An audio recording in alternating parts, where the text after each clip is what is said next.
नमस्कार, मी प्रतीक्षा. डीएनए मराठीमध्ये आपलं स्वागत. शहरातील कचरा संकलन, रस्ते दुरुस्ती आणि बंद गटार पाईपलाईनच्या कामांबद्दल नागरिकांनी तीव्र नाराजी व्यक्त केली आहे.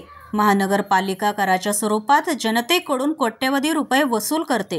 राज्य सरकारकडून घनकचरा व्यवस्थापनासाठी 10 ते 14 कोटी रुपयांचा निधीही मिळतो.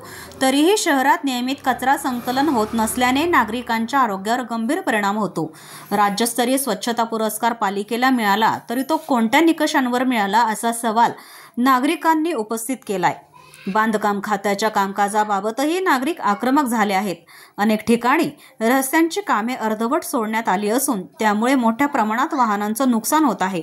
बंद गटार पाईपलाईनची कामे केवळ वरवर झाकण बसवण्यापुरती मर्यादित असल्याचा आरोप होत असून आतील कामे अपूर्ण असल्याचं समोर आलं आहे. संबंधित विभागाचे अधिकारी आणि ठेकेदार यांच्यातील संगनमतामुळे निकृष्ट कामाला मंजुरी देऊन थेट बिल अदा केले जात असल्याचा आरोप नागरिकांनी केला आहे. यामुळे राज्य शासनाच्या तसेच सर्वसामान्य जनतेच्या पैशांची उघडलूट सुरू असल्याचं चित्र दिसतंय. अहिल्यानगर महानगरपालिका आयुक्त दालनात छत्रपती शिवाजी महाराज यांच्यासह महात्मा फुले, राजर्षी शाहू महाराज, डॉक्टर बाबासाहेब आंबेडकर व लोकशाहीर अण्णाभाऊ साठे यांचे फोटो लावण्याची मागणी करण्यात आली आहे. वरील सर्व बाबी तातडीने निकाली न काढल्यास अहिल्यानगर महानगरपालिकेविरोधात जनआंदोलन छेडले जाईल असा इशारा वंचित बहुजन आघाडीच्या वतीनं देण्यात आला आहे. यावेळी योगेश साठे, राजू भिंगारदिवे, हनीफ शेख, जेडी शिरसाट, रविकिरण जाधव, ॲडव्होकेट योगेश गुंजाळ, फिरोज पठाण आदी कार्यकर्ते उपस्थित होते.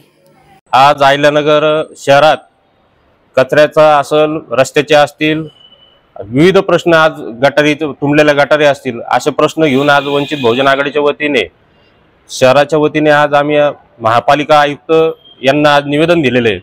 या निवेदनात आम्ही सांगितलेलं आहे की शासनाने वेळोवेळी आपल्याला स्वच्छतेचा पुरस्कार दिलेला आहे. पुरस्काराच्या मार्फत आपल्याला 10 ते 14 कोटी आपल्याला बक्षीस म्हणून आपल्याला निधी पण दिलेला आहे. या माध्यमातून आपण जे पैसे येतात ते पैसे कुठं जातात?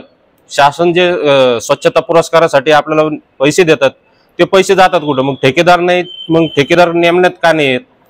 हा बरेचसे असे गंभीर प्रश्न आहेत, त्याच्यावर प्रश्नचिन्ह उपस्थित राहतो.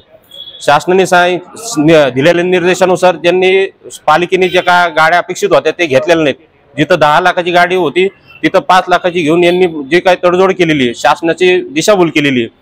हा विषय आम्ही आयुक्त साहेबांना सांगितलं की यामध्ये आपण जातीने लक्ष घालावं.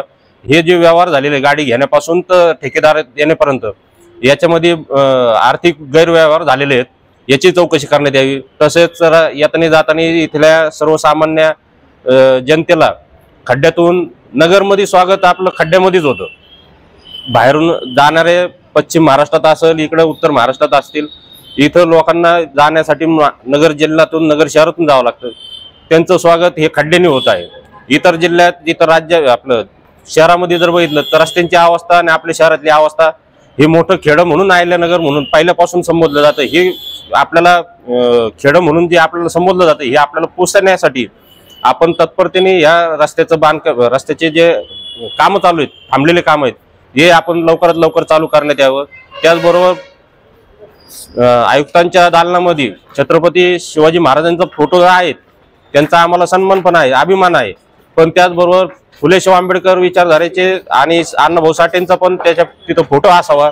या अगोदरही आम्ही निवेदनाद्वारे आयुक्त साहेबांना सुचवलं होतं, पण हे आयुक्त जाणून बुजून लावत नाहीयेत का त्यामागं काही कारण असेल हे आम्हाला लक्षात येत नाही. त्याच्यामुळे आम्ही आज निवेदनाद्वारे परत प्रत्यक्ष आणि स्मरणपत्र दिलं त्यांना की तुम्ही फोटो लवकरात लवकर लावावेत.